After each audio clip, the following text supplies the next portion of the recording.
Hello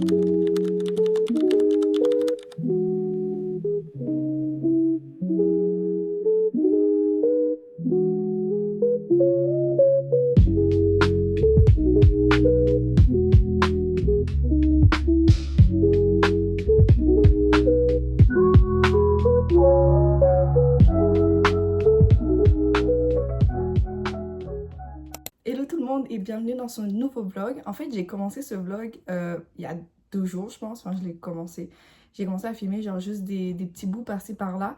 Mais en fait, j'avais pas réellement fait d'introduction. Donc, me voici. On est le dimanche 14 septembre. En ce dimanche, c'est quand même assez calme et je vous avouerai que les derniers jours ont été assez calmes et ça va être de même pour les suivants.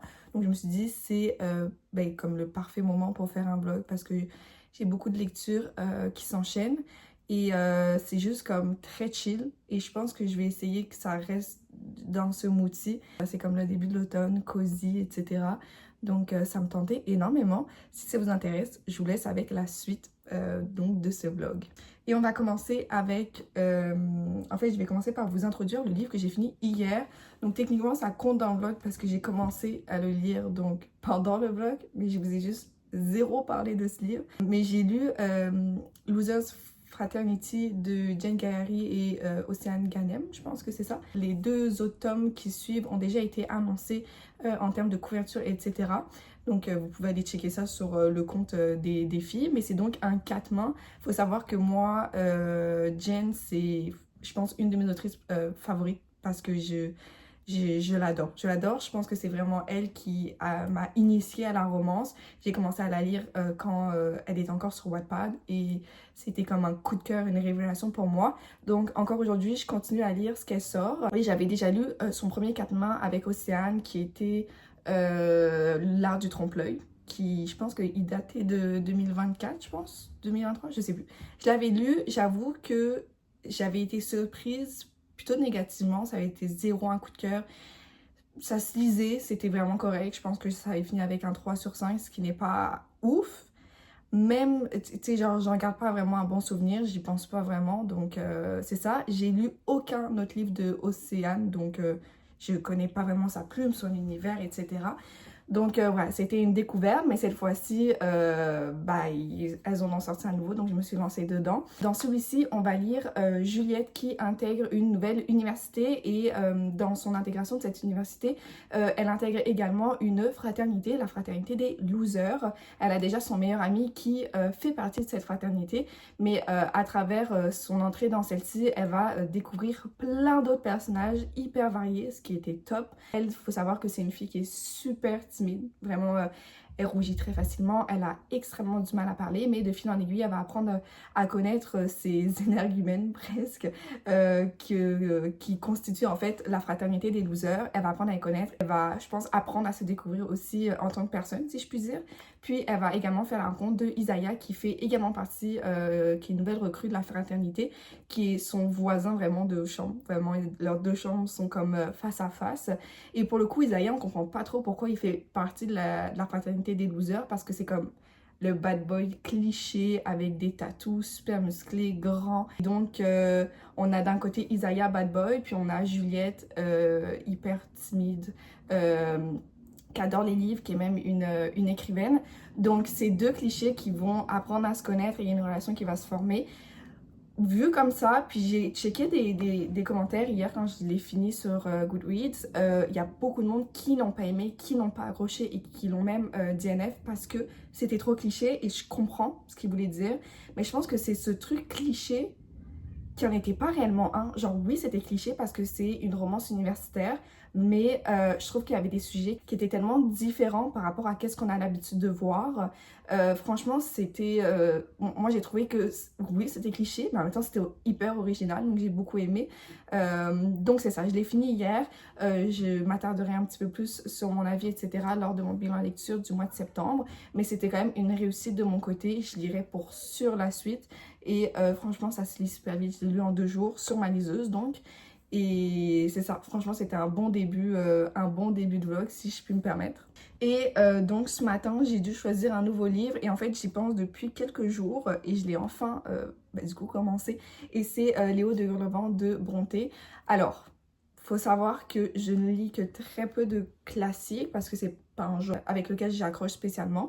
Néanmoins, et je pense on a tous et toutes été dans ce cas-ci, j'ai vu passer la bande-annonce de Wuthering Heights avec Margot Robbie et Jacob Elordi qui va sortir donc en février 2026.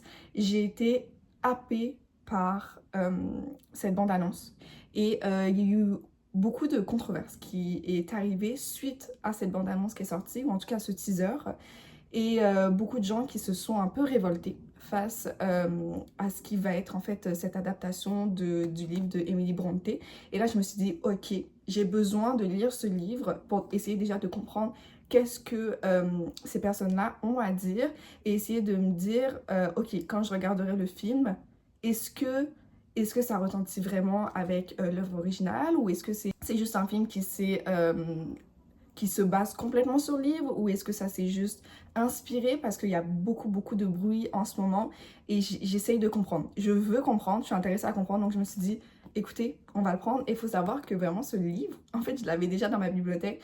Je disais que je lis pas beaucoup de classiques et c'est le cas, mais apparemment, je pense que il y a quelques années, je me suis dit, pourquoi pas, on va prendre Léo de Relevant. Et je m'en suis rendu compte que je l'avais. Je me suis dit, parfait, ça tombe super bien parce que j'allais me l'acheter. J'avais oublié qu'il était dans ma bibliothèque. Donc, écoutez, voilà. Donc, je l'ai commencé ce matin. Je suis à la page 105. Ça se lit quand même assez bien. J'avoue que moi, les classiques, je ne les lis pas forcément parce que j'ai souvent peur de l'écriture. À savoir que celui-ci, j'ai décidé de le lire en français parce que je lis presque souvent même qu'en anglais. Sauf quand c'est des auteurs français, évidemment. Mais là, je me suis dit, un classique en anglais, déjà que c'est un classique, qui est quand même pas complètement petit, faut que ça soit en français. Faut que ça soit en français parce qu'il faut que ça me happe, et j'avoue que je suis extrêmement contente parce que des fois je lis des phrases en français et je suis genre ouf, je suis pas sûre que j'aurais compris en anglais parce que je suis même pas sûre de comprendre en français. Donc c'est ça, là je suis à la page 105, on va voir où ça nous mène. J'avoue que c'est pas une histoire que je connais forcément. Voilà, donc je suis vraiment dans la découverte. Pour le moment, c'est plutôt sympathique, I guess. Rien d'autre à dire, mais je vais le continuer dans les prochains jours. Pour le coup, face à un livre de romance classique où je prends 1 ou 2 jours à lire, celui-ci, je pense qu'il va être un petit peu plus costaud. Donc, c'est ça. Je vais voir qu'est-ce qui m'attend dans la suite de ce livre.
Ça me tentait de vous dire qu'est-ce que j'écoute en ce moment parce que, comme je vous ai dit, c'est très chill. J'ai beaucoup de temps pour lire, mais j'ai aussi beaucoup de temps pour écouter des émissions, des séries, des films.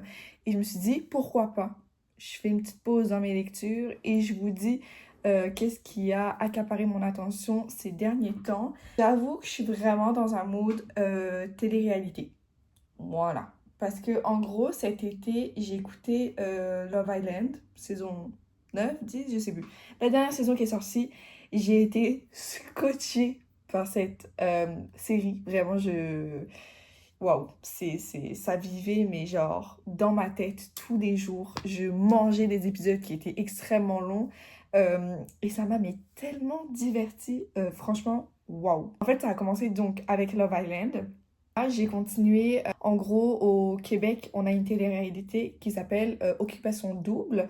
Et donc, ben, chaque année, ils envoient les personnes qui participent à la série dans un pays. Cette année, c'est à Chypre. Donc là, on a OD Chypre qui a commencé, je pense, il y a une semaine et demie, je pense. Donc, j'ai commencé à écouter la série. J'avoue que c'est vraiment pas ma préférée. Disons qu'à côté, quant à Love Island, c'est incomparable. Mais OD, c'est pas mal. J'écoute en fait quand je fais ma vaisselle. Voilà, je mets mon iPad, c'est genre des épisodes de 20 minutes, donc c'est parfait. Sinon, en télé-réalité, j'écoute aussi Love is Blind France, qui est sorti le 4 septembre, je pense, je sais plus. Bref, il y a la deuxième partie qui sort aujourd'hui. En gros, il y avait les épisodes 1 à 4 qui étaient déjà sortis. Et là, c'est les épisodes 4 à 7, je pense. Enfin, genre le 5, 6, 7. Je vous avoue que Love is Blind, c'est quand même une série que je connaissais déjà. J'ai déjà écouté Love is Blind de plusieurs pays. Mais la France, c'est genre, I'm here for it. Donc, je l'ai pris, j'ai commencé et oh là là, le drama. Oh là là, le drama. Franchement, je ressens vraiment la culture française, je trouve, quand je compare les autres Love is Blind. Parce que là, ah ouais, tu sais, j'avais l'impression d'être de retour en France. Il y a tellement de drama. Franchement, je vous conseille de fou. Si vous l'avez pas déjà vu passer en plus sur TikTok, je vous le dis. Moi, je vous le dis parce que j'ai vu des extraits sur TikTok en plus. Et les gens, mais ils sont tellement drôles, les gens qui font des critiques et tout, il y a du drama, mais oh my god. Et franchement, j'ai très hâte de continuer. Donc Love is Blind, OD, ça c'est vraiment mes deux séries, en tout cas télé-réalité. Et j'ai commencé aussi à écouter une série sur Prime qui est My Girlfriend, ma petite amie, je pense que c'est ça en français. Où là c'est un mystère, thriller, je sais pas trop c'est quoi, suspense, où en fait on est plongé dans un couple, dans un tout nouveau couple, et en gros la petite amie donc du monsieur rencontre la mère de ce monsieur-ci, et vraiment ces deux-là, elles se détestent, mais en fait on n'arrive pas à savoir qui est la folle dans cette situation. Je sais pas comment expliquer, mais genre, on est plongé dans un suspense hyper intense de la première minute jusqu'à la dernière minute. Donc bref, j'ai écouté que 2 épisodes pour l'instant, il y en a 6, c'est une mini-série, mais je vais continuer ça très rapidement parce que ça te captive l'attention, c'est fou. Et qu'est-ce que j'ai écouté? Hier, j'ai écouté un nouveau film qui est Rosaline. Là, pour le coup, comédie romantique qui est sur la cousine de Juliette dans Roméo et Juliette. Avant que Roméo ne rencontre Juliette, il était en couple avec Rosaline. Ils étaient prêts à se marier. Puis les choses font que ça ne se passe pas et finalement Roméo tombe en amour avec Juliette et Rosaline va tout faire pour que ce couple se sépare, et dans sa quête de mettre fin à cette relation, elle va rencontrer un autre monsieur qui, je pense, son nom est Dario, qui est très très beau. Et à partir de ce moment-là, on va voir la relation de Roméo et Juliette évoluer, on va voir le personnage de Rosaline évoluer, la relation qu'elle a avec Dario également, comment elle va grandir. Donc franchement, c'était super cool. Comédie romantique, très très gros. Je surligne sur comédie. J'ai beaucoup aimé comment c'était produit, filmé, etc. C'était super divertissant. Il est quand même cool, genre je pense que c'est 1h40 comme film. Donc voilà, j'ai beaucoup aimé. Puis c'est ça que j'écoute en ce moment. Sinon, c'est vidéos YouTube. J'ai évidemment, comme bon nombre de Français, ou en tout cas de francophones, j'ai écouté la vidéo du train de Squeezie. J'avoue que c'était bien, mais j'ai pas été transportée non plus. Voilà. Donc, j'ai passé un très très bon moment, mais je trouve que des concepts beaucoup plus simples, genre qui est l'imposteur, moi me font exploser de rire. Et sinon, il y a un autre concept que j'aime vraiment beaucoup de Squeezie, c'est, je pense, qui est le meurtrier. Ça, mais je me tape mais des barres, mais oh my god, j'adore ce concept. Donc voilà, c'est à peu près qu'est-ce que j'étais en train d'écouter en ce moment. N'hésitez pas à me dire ce que vous, quelles ont été vos dernières séries, films, etc. Je prends vos recommandations avec grand plaisir. J'ai beaucoup de temps devant moi, donc si je peux regarder un truc qui me divertisse, je vais le prendre.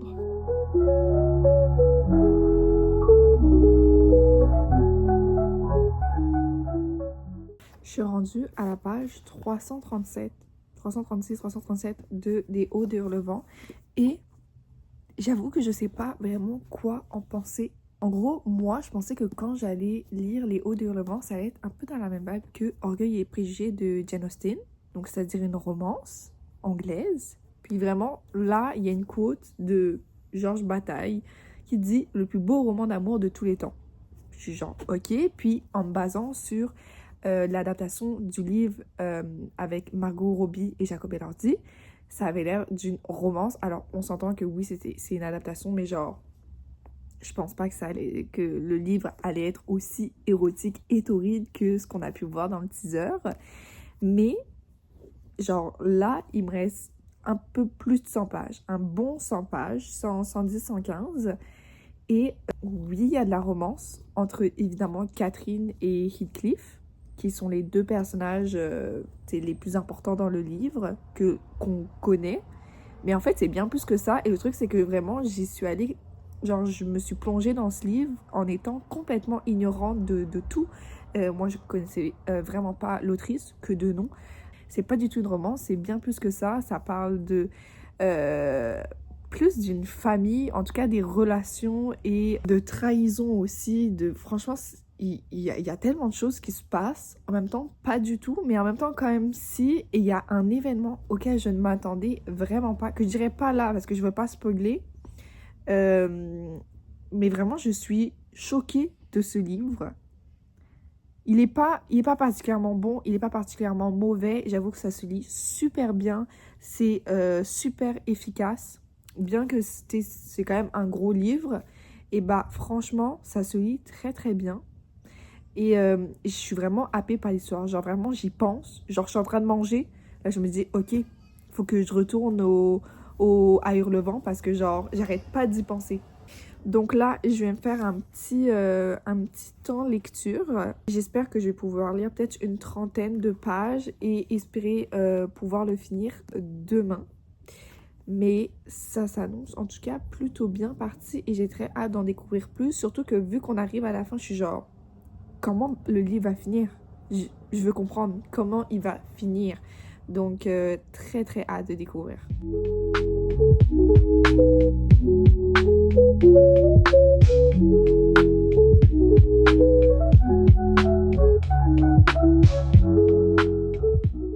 Je reviens du Indigo, j'ai fait un petit tour et j'ai fait des achats.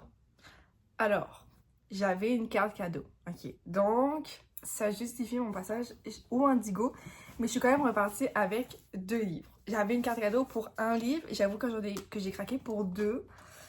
Écoutez, ils étaient là, ils me regardaient. Donc, je vais vous les présenter. Le premier, qu'en fait, pour lequel j'étais venue, en fait, je savais pas trop qu'est-ce que je voulais. J'avais une carte cadeau, mais je savais pas vraiment quel livre j'allais acheter avec la carte. Mais du coup, j'ai un peu cherché Internet pour savoir quels étaient un peu les livres trendy selon les moods, etc.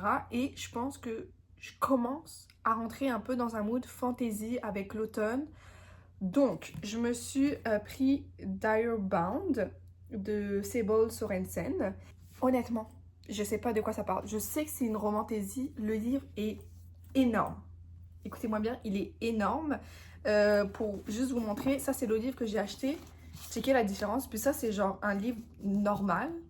Puis lui est genre, il est énorme. Il fait 570 pages. Puis à l'intérieur, guys, c'est quand même, et on se rend pas compte, mais c'est quand même écrit petit. Donc je pense que lui, il va un peu me durer. Je suis assez contente. Il a des très bons commentaires, un très très bon feedback. Donc très intéressée de voir de quoi ça parle.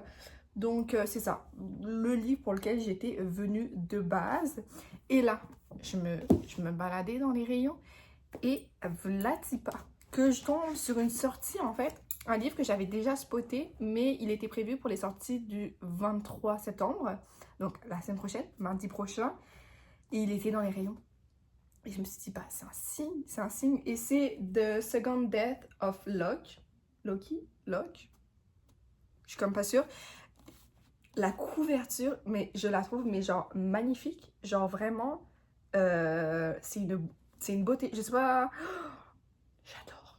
Avec l'épée, avec le sang et tout dessus. Et Oh my god, ça a l'air un peu gorille, un peu vibe Dark Academia, ce qui n'est pas du tout le cas.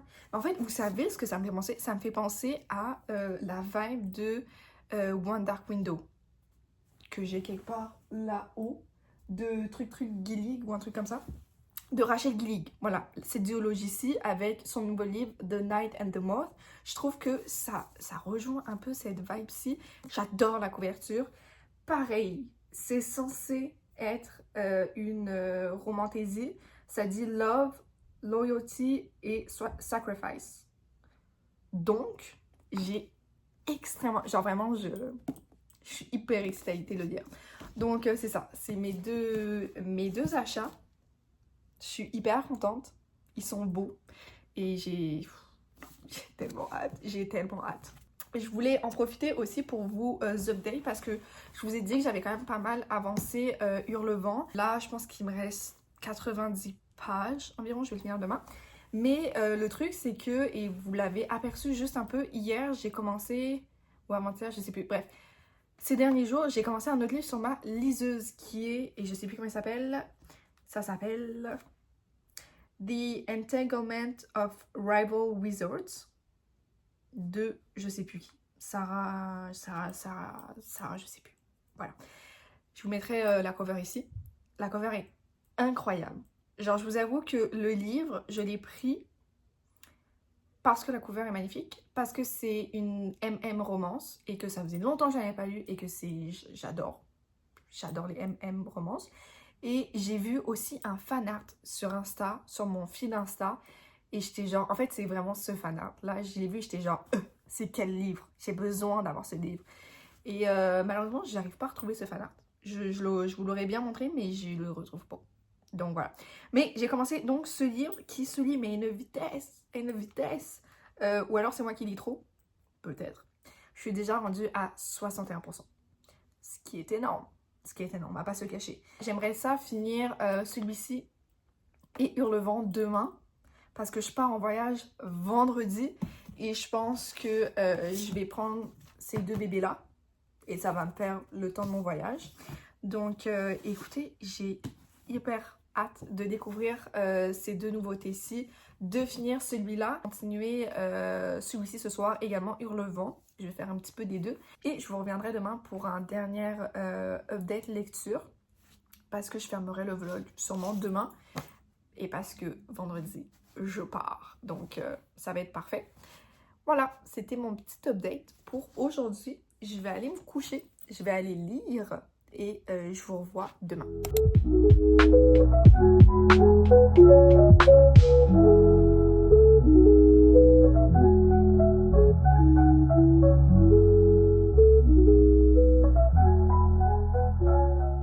J'ai fini enfin, ou en fait je sais pas si vraiment enfin c'est le bon mot, mais j'ai fini Les Hauts de Hurlevent de Emily Brontë. Je l'ai fini tout à l'heure et j'avais besoin d'une pause pour méditer un petit peu.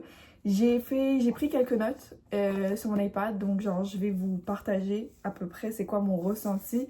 Je pense qu'il faut encore que je médite sur cette lecture qui est tellement dense, c'est une expérience, c'est fou. Ce livre, il commence en 1801 où on fait la rencontre de Monsieur Lockwood qui est donc le nouveau propriétaire d'une maison. Et en fait, c'est la maison voisine de Les Hauts de Hurlevent.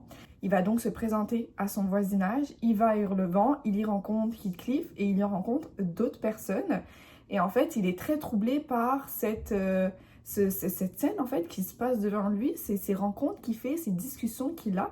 Donc il revient dans sa maison et il demande à sa femme de charge, qui est Hélène Dean, de lui expliquer pourquoi ces personnes-là sont comme ça, c'est quoi l'histoire de Hurlevent. Et en fait, cette Hélène Dean, cette femme de chambre, de charge, en tout cas la maison de Monsieur Lockwood, est la personne qui fait tout le lien avec tous les personnages des Hauts de Hurlevent. C'est à travers sa perspective qu'on va voir l'histoire de Hurlevent. On va suivre tous les personnages de leur jeunesse jusqu'à un certain âge, parfois jusqu'à leur mort. Et tout ça est vu et est raconté à travers la perspective de Hélène Dean. Et c'est Hélène qui donc raconte l'histoire à Monsieur Lockwood. Donc tout ce livre-là, c'est Hélène qui raconte à Lockwood c'est quoi Hurlevent, qu'est-ce qui s'est passé à Hurlevent, c'était qui ces personnes qui ont habité cette bâtisse, c'est quoi l'histoire derrière. Et vraiment, je pense qu'on nous le vend quand même assez mal en disant que c'est une histoire d'amour. Alors oui, je ne remets pas ça en question, il y a une sublime histoire d'amour, mais ce n'est pas fondamentalement un roman d'amour. Voilà, c'est pas une romance, comme on pourrait le voir avec Orgueil et Préjugés par exemple. Au niveau de mes notes, j'étais quand même obligée de mentionner la relation entre Catherine et Heathcliff. Je disais que ce n'était pas une romance, mais comme j'ai pu le mentionner, il y a quand même une belle histoire d'amour, ou en tout cas belle, je ne sais pas si vraiment c'est le bon adjectif, mais il y a une histoire d'amour entre Catherine et Heathcliff. J'ai mis quelques adjectifs. J'ai mis tension, love, toxicity et intense. Et cette relation, elle nous permet, en tant que lecteur, d'avoir des quotes, mais magnifiques. Et je vais en profiter parce que j'ai surligné une de ces quotes-là et je la trouvais très très belle. Au bout d'un moment, c'est Catherine qui parle de Heathcliff. On est quand même au début du livre encore. Et Catherine, elle dit « Ma grande raison de vivre, c'est lui.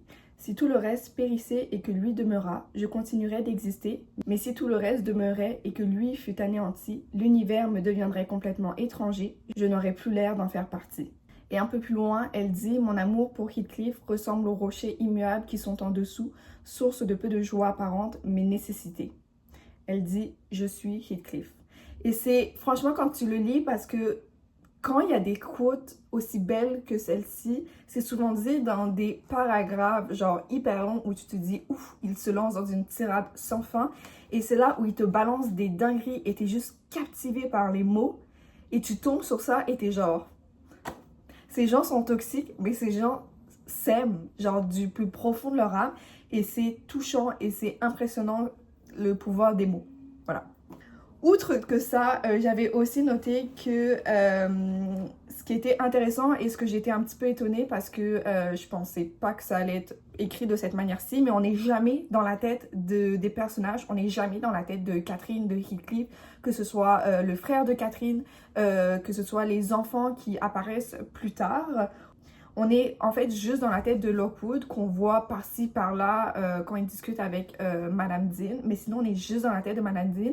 Donc, tout est vu par sa perspective. C'est celle avec qui on se sent le plus proche, même parfois, parce que elle raconte vraiment toute l'histoire selon ses ressentis, selon ce qu'elle voyait, selon ses interprétations. Donc, ça crée une proximité entre le lecteur et cette madame. J'ai aussi noté, puis ça c'est quand même une des choses qui est quand même revenue avec le teaser qui est sorti avec Jacob Elordi et Margot Robbie. J'ai pas encore vu le film, mais effectivement quand tu regardes que Jacob Elordi a été casté pour Heathcliff, ça ne fait pas de sens par rapport au livre parce que dès le début, Heathcliff c'est une personne de couleur. En gros, Heathcliff il est donc adapté par les parents de Catherine et de son frère. Mais il est mal vu en fait par ces derniers parce que Heathcliff c'est une personne de couleur, c'est un orphelin sans nom. Et donc ce livre-là, et puis c'est quand même assez intéressant par rapport à quand il a été écrit, mais il parle déjà de racisme et de qu'est-ce que le racisme peut engendrer sans qu'on s'en rende compte exactement que c'est du racisme. Mais en fait, toute sa vie, Heathcliff, il a été traité d'une certaine manière parce que les gens le voyaient d'une certaine manière. C'est pas directement dit, mais on peut comprendre que c'est parce qu'il est différent qu'il est traité ainsi.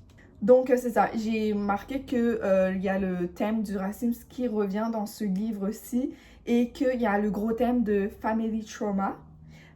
Et comment ça se perpétue sur les générations suivantes parce que ce livre-ci, donc, il est, comme je vous ai dit, sur plusieurs années, sur plusieurs dizaines d'années.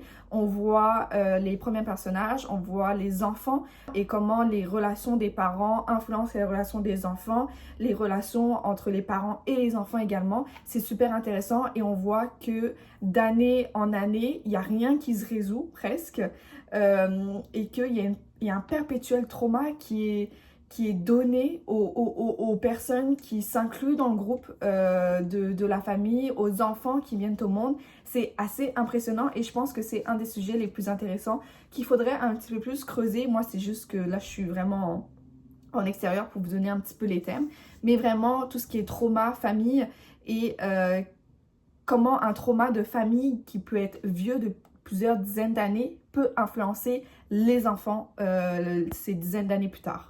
Je tenais aussi à dire que ce livre, il a vraiment une vibe gothique pour l'automne, c'est parfait. Genre pour l'Halloween, c'est parfait parce qu'on est vraiment à la campagne. Oui, on a des belles scènes d'été et de printemps, mais quand c'est l'hiver, on ressent vraiment la froideur avec la neige, le vent qui te gèle sur place, la brume, etc. Dans les collines, c'est assez impressionnant comment c'est décrit.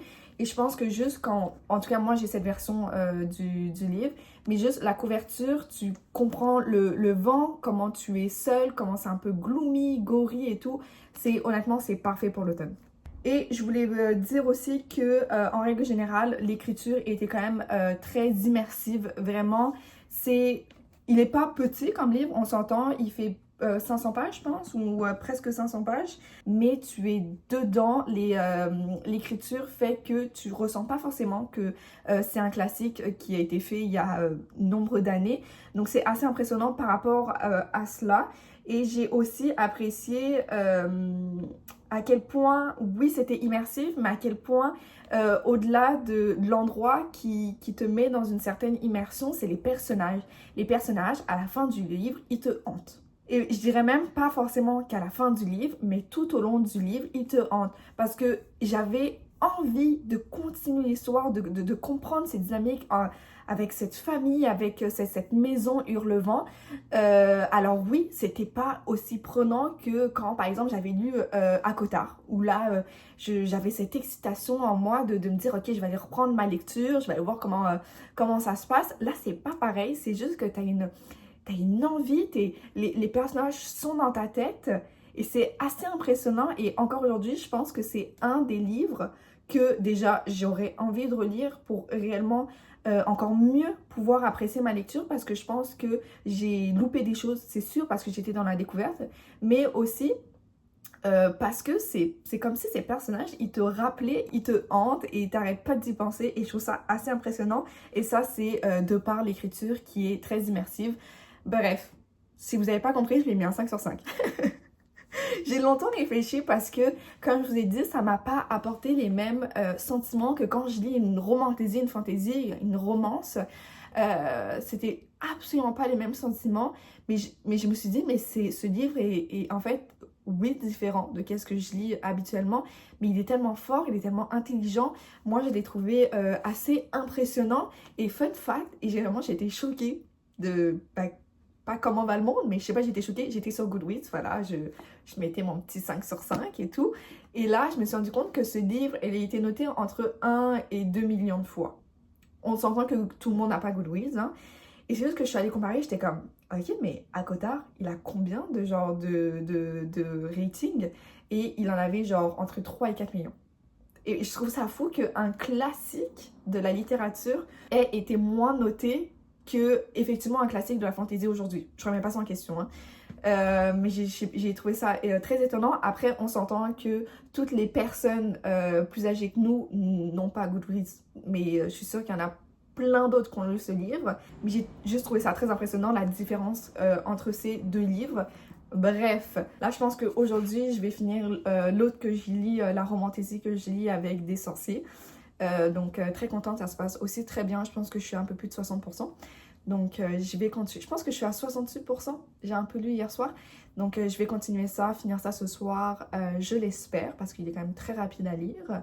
Et je voulais aussi vous parler parce que il y a 2 jours, je vous ai parlé de qu'est-ce que j'écoutais à la télé, que j'étais dans mon era télé-réalité. Mais je voulais mentionner en fait aussi les podcasts que j'écoutais, parce qu'il y en a 2 que j'écoute et que j'adore.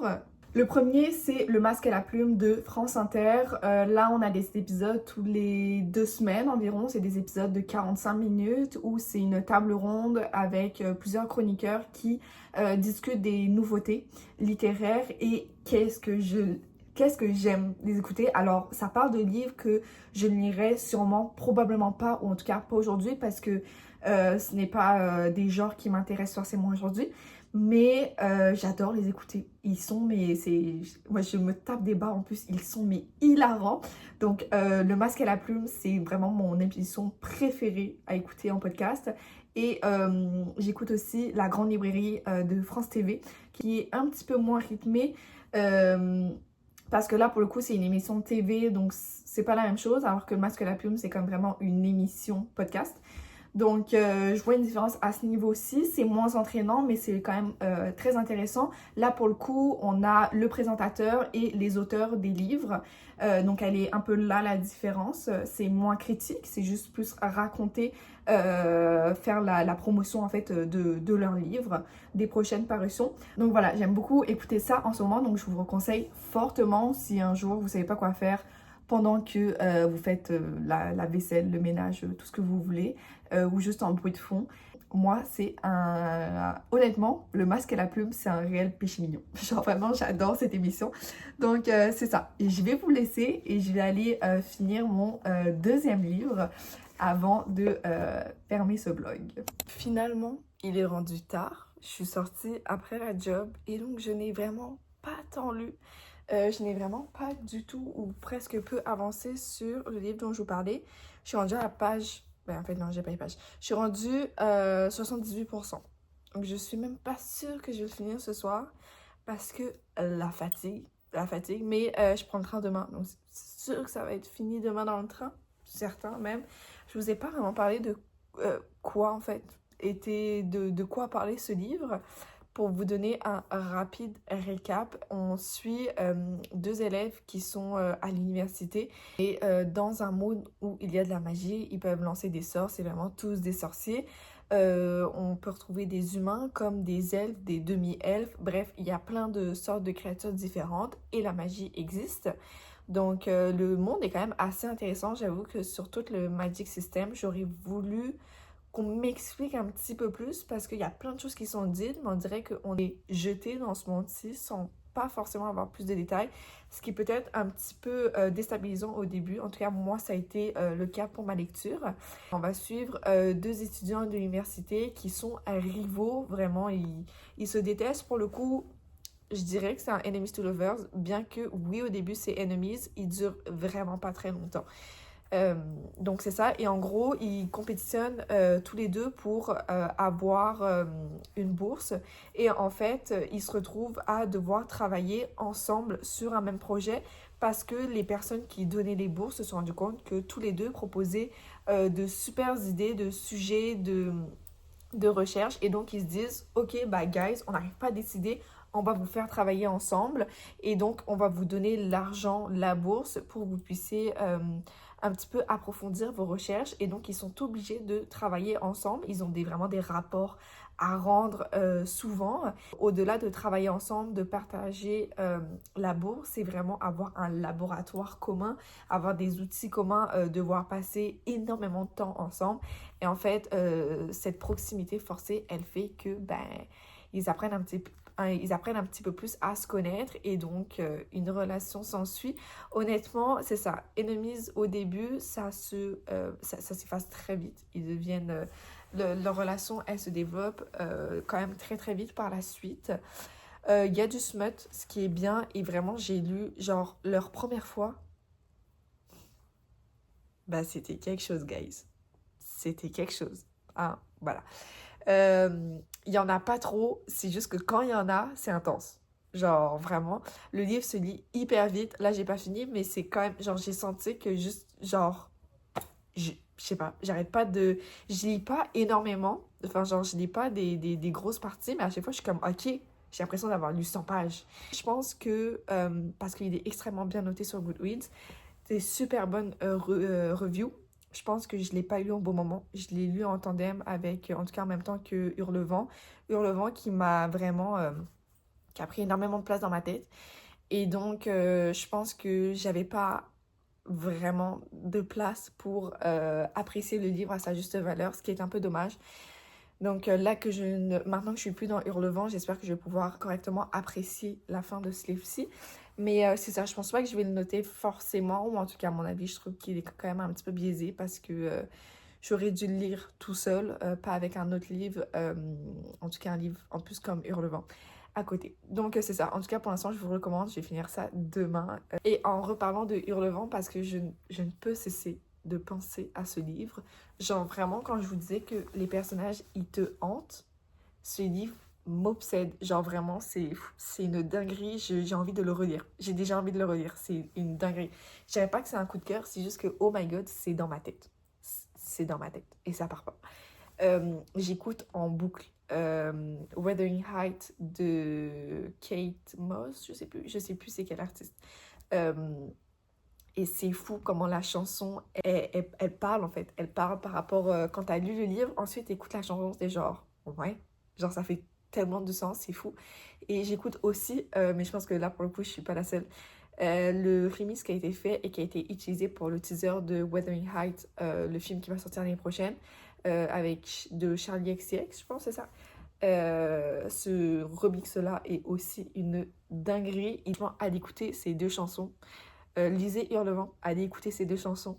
Et on se retrouve en février. Comme ça, on va écouter le film et on va pouvoir un petit peu débrief à partir de ce moment-ci. Bref, on va fermer ce vlog. Petit récapitulatif, j'ai pu lire Losers Fraternity, j'ai pu lire Hurlevent et une très bonne partie de Wizards. Je sais plus c'est quoi le titre en entier. Bref, je suis très contente. Ces derniers jours ont été lents, mais c'était une belle lenteur, si je puis me permettre. Je me suis pas ennuyée, j'ai passé du bon temps avec les livres que j'ai pu lire et j'ai des nouvelles obsessions, ça j'adore.